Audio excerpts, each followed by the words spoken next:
Movie की शुरुआत एक सर्कस से होती है जहां पर एक वैन में सर्कस के मैनेजर की वाइफ अपने कपड़े चेंज कर रही थी। हम देखते हैं कि उस सर्कस में बहुत से जानवर थे। तभी वहां पर एक आदमी अपनी ट्रक में सर्कस के लिए कुछ नए टाइगर्स लेकर आता है और वो आदमी अपनी ट्रक से नीचे उतरकर सर्कस के मैनेजर को ढूंढने लगता है। सर्कस का मैनेजर उसे कहीं भी नजर नहीं आता, इसलिए वो उसे ढूंढते ढूंढते एक वैन के पास चला जाता है और उस वैन के पास जाकर विंडो से वैन के अंदर देखने लगता है जहाँ पर मैनेजर की वाइफ यांका अपने कपड़े चेंज कर रही थी। यांका उस बंदे को देखकर गुस्से से विंडो क्लोज कर देती है। अब उस वैन से सर्कस का मैनेजर बाहर आ जाता है और वो उस बंदे को अपनी वैन में झांकता देखकर उसे मारने लगता है। उसी दौरान यांका वैन से बाहर आने लगती है, मगर उसका हस्बैंड उसे धक्का देकर वैन के अंदर भेज देता है और गुस्से से वैन का दरवाजा बंद कर देता है। अब उसी रात सर्कस में एक ट्रेनर नए आए टाइगर्स को ट्रेनिंग दे रहा था कि तभी वहाँ पर मैनेजर आकर अपनी वाइफ यांका के बारे में पूछने लगता है। दरअसल यांका भी एक ट्रेनर थी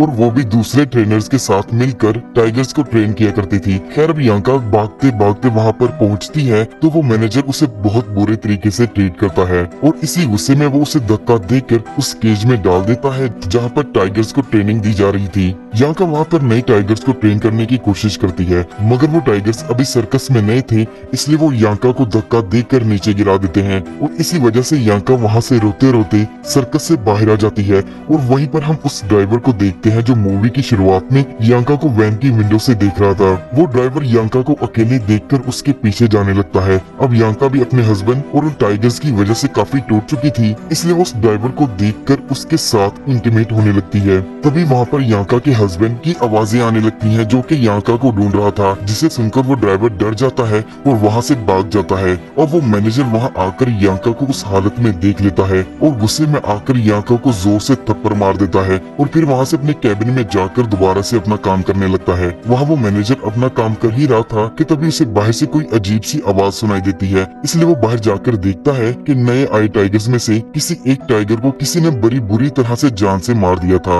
और वहाँ पर ट्रक ड्राइवर भी ये सब देखकर रो रहा था और वो सब मिलकर उस किलर को ढूंढने लगते हैं जिसने उस टाइगर को मारा था, क्योंकि उन्हें लगता था कि उन टाइगर्स को किसी इंसान ने मारा था, जो कि बिल्कुल ही गलत था। खैर अब वो सब मिलकर उस किलर को ढूंढने लगते हैं। दूसरी तरफ यांका अपने बेड पर बड़े सुकून से सो रही थी कि तभी विंडो से एक अजीब सा एलियन मॉन्स्टर आकर यांका की बॉडी के अंदर घुस जाता है। इसी दौरान यांका की नींद खुल जाती है, मगर वो कुछ भी समझ नहीं पाती कि उसके साथ आखिर हुआ क्या था। अब अगली सुबह जब यांका उठती है उसकी तबीयत काफी खराब थी, इसलिए वो अपना चेकअप करवाने के लिए हॉस्पिटल में चली जाती है। हॉस्पिटल में एक रिपोर्ट के जरिए उसे ये पता चलता है कि वो तो प्रेग्नेंट है। ये रिपोर्ट देखकर यांका काफी डर जाती है कि उसका हस्बैंड तो उससे ही काफी टॉर्चर करता है, तो उसके बच्चे के साथ वो कैसा बिहेव करेगा। अब यांका वापस आकर अपने हस्बैंड से भागने का फैसला करती है। इसके बाद हम एक मंथ बाद यांका के हस्बैंड को देखते हैं जो अभी भी अपनी वाइफ को ढूंढ रहा था। उसे दरअसल यांका का न्यू एड्रेस मिल गया था और वो उसी की तरफ बढ़ रहा था।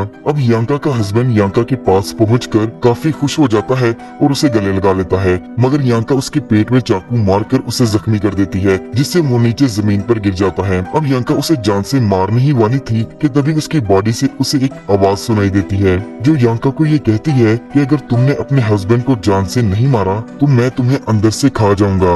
यांका ये आवाज सुनकर काफी डर जाती है, लेकिन फिर भी वो उसकी बात नहीं मानती। अब अगली सुबह उठकर यांका अपना मुंह धोने लगती है कि तभी उसे अपने पेट से ये आवाज सुनाई देती है कि यांका उस मैनेजर को जान से मारकर उसका खून पी जाए। दरअसल वो मास्टर जो यांका के पेट में रह रहा था वो इंसानी खून पीता था, इसलिए वो यांका को ब्लैकमेल करता है कि वो खुद अपने हस्बैंड का खून पिए, जिससे वो खून उसके पेट में जाएगा और वो मास्टर उस खून से अपनी प्यास बुझा पाएगा। यांका फिर से अपने हस्बैंड की जान लेने के लिए उस मॉन्स्टर को मना कर देती है और उस मॉन्स्टर की ब्लैकमेलिंग से तंग आकर खुद को जान से मारने की कोशिश करती है, मगर इसी दौरान वो एलियन उसे अंदर से खाने लगता है, जिससे यांका को खून की उल्टी आ जाती है। अब यांका मजबूरन उस मॉन्स्टर की बात मानकर अपने हस्बैंड को जान से मार देती है और अपना सामान लेकर वहाँ से भाग जाती है। अब यांका भाग ही रही थी कि वो रास्ते में देखती है कि एक शराबी नशे में चूर सड़क के किनारे पर सो रहा था। उस आदमी को देखकर यांका के पेट में मौजूद वो मॉन्स्टर यांका को कहने लगता है कि तुम इसे भी जान से मार दो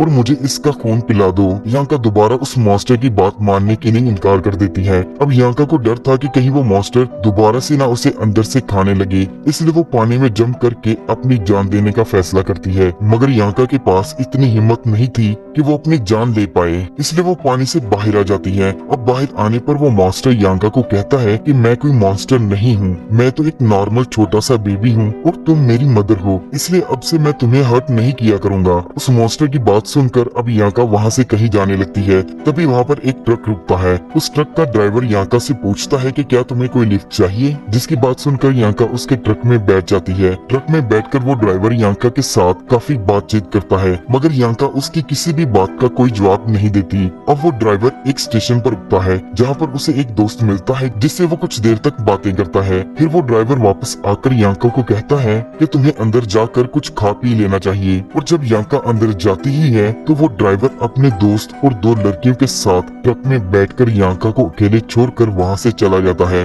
उसके बाद हमें 2 मंथ बाद का वक्त दिखाया जाता है, जहाँ यांका अपनी रोजी रोटी के लिए एक रेस्टोरेंट में काम किया करती थी। एक दिन उस रेस्टोरेंट में एक आदमी आता है जिसे यांका काफी पसंद आ जाती है, इसलिए वो उसका पीछा करते हुए उस रेस्टोरेंट के बेसमेंट में चला जाता है। तभी उस आदमी को वहाँ पर कोई चीज कट लगा देती है, जिससे वो शख्स जिसका नाम रिचर्ड था वो काफी जख्मी हो जाता है। रिचर्ड की आवाज सुनकर वहाँ पर उसकी गर्लफ्रेंड भी उसके पीछे आ जाती है और वो उसे अपने साथ वापस ऊपर ले जाती है। फिर हम यांका को देखते हैं जिसके मुंह पर ब्लड लगा था, जिससे हमें ये पता चलता है कि रिचर्ड को कट यांका नहीं लगाया था। अब रात को यांका सड़क पर टहल रही थी कि उसे फिर से उस मॉन्स्टर की आवाज आने लगती है, जो उसे कहता है कि मुझे बहुत भूख लगी है, तुम कोई शिकार करके उसका खून पियो ताकि मेरी भूख मिट जाए। उसके बाद यांका रिचर्ड के साथ मिलकर एक रेस्टोरेंट में चली जाती है, जहाँ पर वो दोनों बैठकर डिनर करते हैं। खाना खाने के बाद वो दोनों रेस्टोरेंट से बाहर आ जाते हैं, जहाँ पर रिचर्ड यांका को अपने साथ चलने को कहता है, मगर यांका को डर था कि अगर मैं उसके साथ गई तो वो मॉन्स्टर मुझे उसका खून पीने को कहेगा, इसलिए यांका उसके साथ जाने के लिए मना कर देती है। अब वहाँ से जब यांका बाहर निकलती है तो वो एलियन मॉन्स्टर उसे एक आदमी का पीछा करने को कहता है और यांका ऐसा ही करती है। अब वो आदमी ये नोटिस कर लेता है कि यांका उसका पीछा कर रही है, इसलिए वो ये समझने लगता है कि शायद यांका उसे पसंद करती है और इसलिए वो उसका पीछा भी कर रही है। फिर उसके बाद वो दोनों आपस में इंटीमेट होने लगते हैं और इसी मौके का फायदा उठाकर यांका उस पर हमला कर देती है। तभी वहाँ पर कुछ लोग आ जाते हैं, इसलिए यांका उस बंदे से इंटीमेट होने का नाटक करती है कि जिससे वो उन पर ध्यान ना दे। फिर उन लोगों के वहाँ से जाने के बाद अब घर आने पर वो देखती है कि उसके घर के सामने रिचर्ड बैठा था और वो दोनों एक रूम में जाकर इंटीमेट होने लगते हैं। अब अगली सुबह वो मॉन्स्टर दोबारा से यांका को ब्लैकमेल करने लगता है कि तुम रिचर्ड को मारकर उसका खून पी जाओ क्योंकि मुझे बहुत भूख लगी है। यांका उस मॉन्स्टर की ब्लैकमेलिंग से तंग आकर खुद को चाकू से मारने ही लगती है कि तभी वहाँ पर रिचर्ड आ जाता है और उसे ऐसा करने से रोक देता है। उसके बाद वो यांका से कहता है कि मैं तुमसे शादी करना चाहता हूँ और तुम्हारे साथ अपने बच्चे पैदा करना चाहता हूँ। बच्चों की बात सुनकर यांका रिचर्ड पर हमला कर देती है और उसे वहाँ पर जान से मार देती है। तभी वहाँ पर रिचर्ड की गर्लफ्रेंड आ जाती है, जो रिचर्ड को काफी देर से ढूंढ रही थी, इसलिए रिचर्ड की गर्लफ्रेंड उस कमरे में चली जाती है जहाँ पर यांका ने रिचर्ड को जान से मार दिया था। रिचर्ड की गर्लफ्रेंड उस रूम में जाती ही है कि यांका उस रूम का दरवाजा बंद कर देती है और अंदर रिचर्ड की गर्लफ्रेंड रिचर्ड को देखकर चिल्लाने लगती है। अब इस इंसिडेंट को हुए 5 मंथ गुजर गए थे।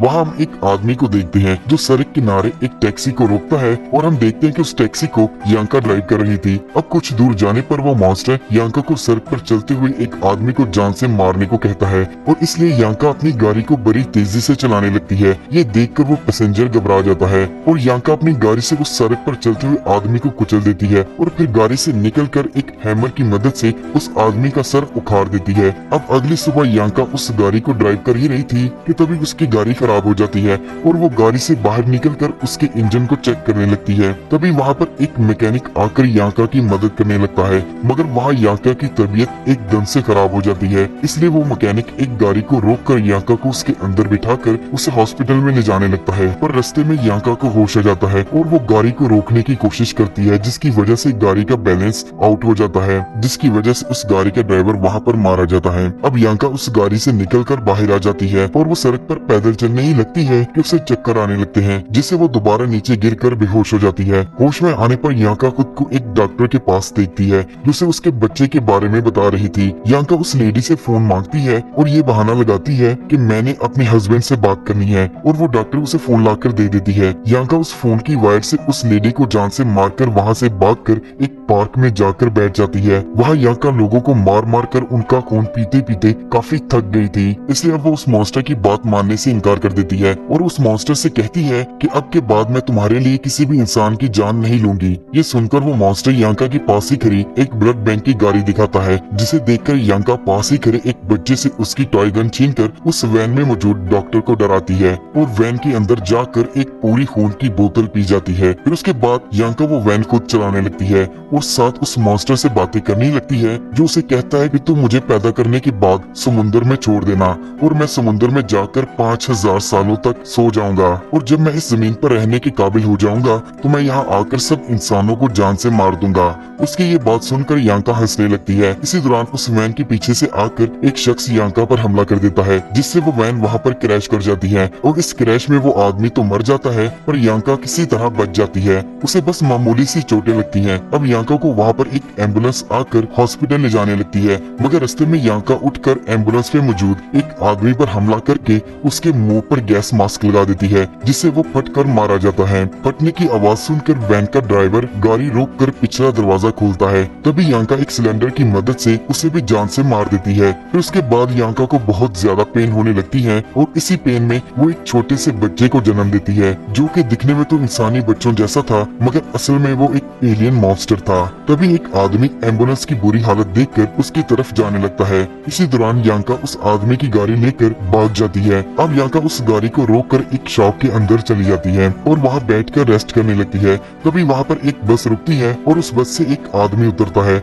जो यांका की गाड़ी से धुआं निकलता देखकर उसकी गाड़ी की तरफ जाने लगता है। तभी वो बेबी मॉन्स्टर उस आदमी को गाड़ी के अंदर खींचकर उसे जान से मार देता है। ये सब यांका दूर से देख लेती है, इसलिए वो बाहर आकर उस आदमी को बचाती है, मगर तब तक वो बेबी मॉन्स्टर उस आदमी का सारा खून पी चुका था। यांका देखती है कि वो एलियन बेबी वहाँ से कहीं गायब हो गया था। इस मौके का फायदा उठाते हुए यांका एक बस में चढ़ जाती है, मगर बस में उसे कुछ लड़के तंग करने लगते हैं। इसी दौरान वो एलियन बस ड्राइवर पर हमला करके उसे जान से मार देता है। बस ड्राइवर अब मर चुका था और बस में एक एलियन मॉन्स्टर भी था, इसलिए ये सब देखकर वो सब काफी डर जाते हैं। अब यांका उस बस को कंट्रोल करने की कोशिश करती है, मगर यांका जब उस एलियन मॉन्स्टर की आंखों को देखती है तो वहाँ पर वो काफी डर जाती है, जिससे बस का काफी बुरा एक्सीडेंट हो जाता है और एक ब्लास्ट में यांका समेत वहाँ पर सब मारे जाते हैं। एंड सीन में हम देखते हैं कि वो मॉन्स्टर समुद्र तक जाने में कामयाब हो गया था, जिसका मतलब ये था कि वो मॉन्स्टर दोबारा से 5000 साल बाद इस दुनिया पर हमला करेगा और यहीं पर इस मूवी का दी एंड हो जाता है। दोस्तों, अगर आपको इस मूवी की एक्सप्लेनेशन अच्छी लगी हो तो इस वीडियो को लाइक जरूर करना और ऐसी ही मजेदार वीडियोस की एक्सप्लेनेशन देखने के लिए चैनल को जरूर सब्सक्राइब करना।